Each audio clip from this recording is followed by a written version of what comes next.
Hello and welcome back to another episode of FoxyNoTail's Minecraft Adventures here in my ideas-y, how-to-y worldy place. And today I'm going to be teaching you how to build this, which is basically what's known as an epic smelting machine. It's a design I've come up with all on my own. As you can see, I've spent a long time designing a furnace array. I started off with the standard sort of hopper minecart idea where you'd feed the furnaces so everything was nice and uniform and tons of hoppers and nice layouts and things. And then I remembered something about Minecraft Bedrock Edition, and that's that furnaces will actually move with pistons, which means if we go to this little clock I've got here, that you can smelt items on the move. While your furnaces are moving, they will continue to smelt items, which is very, very handy.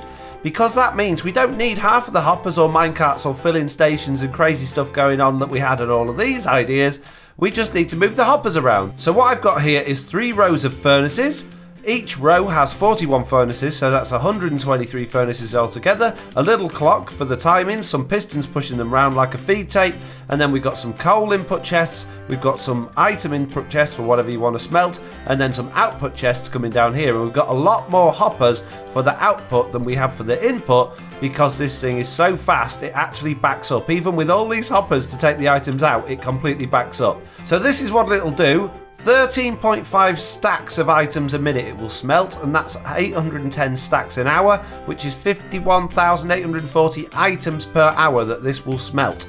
So what you need to build it is 124 furnaces, 66 hoppers, 20 redstone torches, 16 pistons, 1 sticky piston, 8 comparators, 14 chests, 40 redstone dust, 1 lever, and only 22 building blocks. That's it. There's not much to it, and the best thing of all, it fits within one chunk. So you won't have any issues with chunk loading or anything like that as long as you get it set up within a chunk. So I'm just going to show you this going now without any items in it. If I flick that lever, you can watch each row will just spin round. All of the furnaces will just move round one at a time. Nothing will get spit out because we've got this fantastic little clock down here that means that only one piston is ever activated at once, so there's no overlap. Even with a lot of lag, they won't overlap, which is great. And they will just burn. Can you see they're actually running now, some of them, because there are items in some of the hoppers. So yeah, they will just continue to burn as they move around. They'll smelt the items. You can see as we click on them that they're smelting while they're moving, and they'll come out into the item chest down here. There we go, look, tons and tons and tons of them coming out just while we're speaking, just while I've been saying that. There you go. It's absolutely crazy, and you'll see that it's probably backing up in some of these hoppers already. Here you go, look, tons of them backing up in there. They back up all over the place just because it can't handle how fast these things are coming out. The other thing about this design is it's completely stackable. You can repeat this as many times as you want. You can keep the redstone going higher and higher and higher. You could make this from bedrock to world limit if you wanted to, although it'd be stupid to do that because you can't get the items out quick enough. So I've done these 3 levels for this little tutorial. I'm only going to do the first level, and then if you want to make it 2 or 3 tall like this one, you can do that. It's very simple to do. First thing you're going to need to do is make this chunk aligned. So find yourself a chunk in your world. The reason we need to make it chunk aligned is because redstone is a bit funny when it goes over chunk boundaries, and if you unload some of it, you may end up losing some furnaces. If you don't know how to find chunks in your world, I do have a how to find chunks in Minecraft Bedrock Edition video, so feel free to go find that from my YouTube playlist. So the first thing we're going to do is going to dig down 4 blocks like that, put 4 redstone torches at the bottom, pop a furnace in, and put 64 items into that furnace. Next, place pistons around the sides like this, so they're all pointing towards the middle, and put a comparator next to each one of those like that. Then run redstone dust round to the left hand side of each of the comparators like so, so it's going into the piston to the left. Then you should see your furnace start whizzing around, which is great. So we've got a little clock. You can see the redstone dust on each section never lights up in more than one place at once, which is perfect for what we need.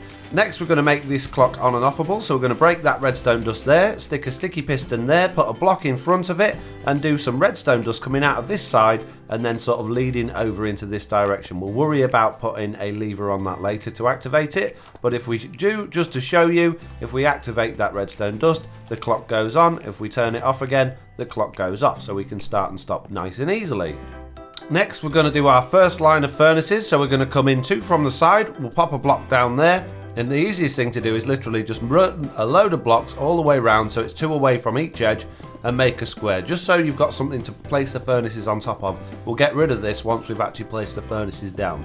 So then we can just add the furnaces along each one. We're going to add furnaces all the way along, but we're going to miss out 3 corners. We want 3 of the corners to be missing. So we've got that corner filled in, but each of the other 3 corners is empty.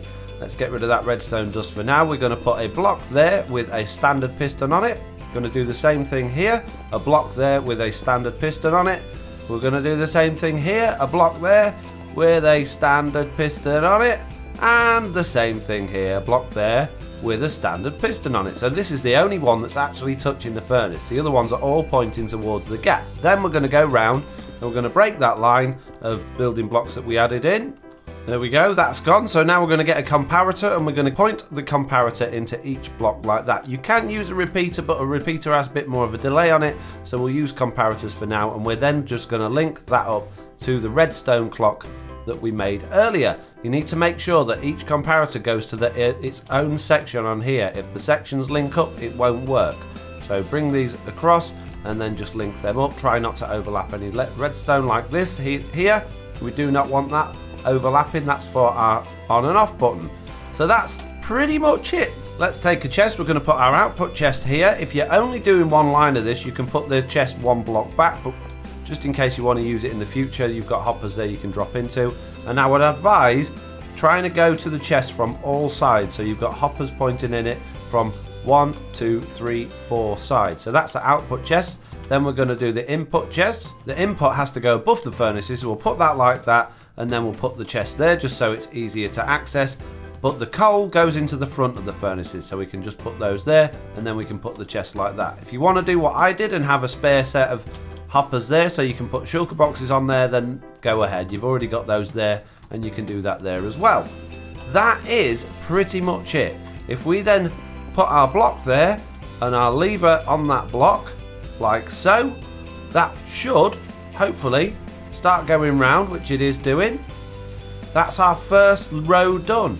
All you've got to do now is put your netherrack or whatever you're smelting in there and your fuel in there, and that will start going. That's as simple as that. If you want to do another level, all you've got to do is come up 2 blocks, pop your next row of furnaces on there, and then just link these pistons up with a little bit of redstone. So if you come off the side of this with a redstone torch, stick a block on top of it, put a redstone torch above that, and then a block there. That's where your next piston's going to go. Your piston will go next to that block there, which will push the next row of furnaces from. If you repeat that pattern on each side, it's very simple. So a redstone torch on the side, a block on the top, a redstone torch on top of that, another block on top of that, and then your piston sits next to that. If you want to go up another set to your next level, then you would do the same sort of thing, but come off the other side. So a redstone torch there, a block there, a redstone torch there, a block there, and then your piston would sit next to that one there like that. So that's how you repeat it. It's very simple to do, and you can go as high as you want. You can do as many rows as you want, but don't forget each row needs to have 3 gaps in the furnaces. If you do the whole thing full, it won't work. Let's just show you that. Let's pop a furnace in there.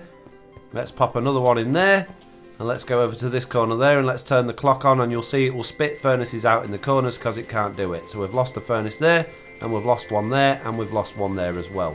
And that's it. That really is as simple as that. You can stick your burnable items in that chest, put your coal or your fuel in that chest, and watch your items start to pop out. It is literally as simple as that. So there you go. I hope you enjoyed this video. If you did, do please leave a like, and if you haven't already, please do subscribe, and hopefully I'll see you all in my next video. Bye!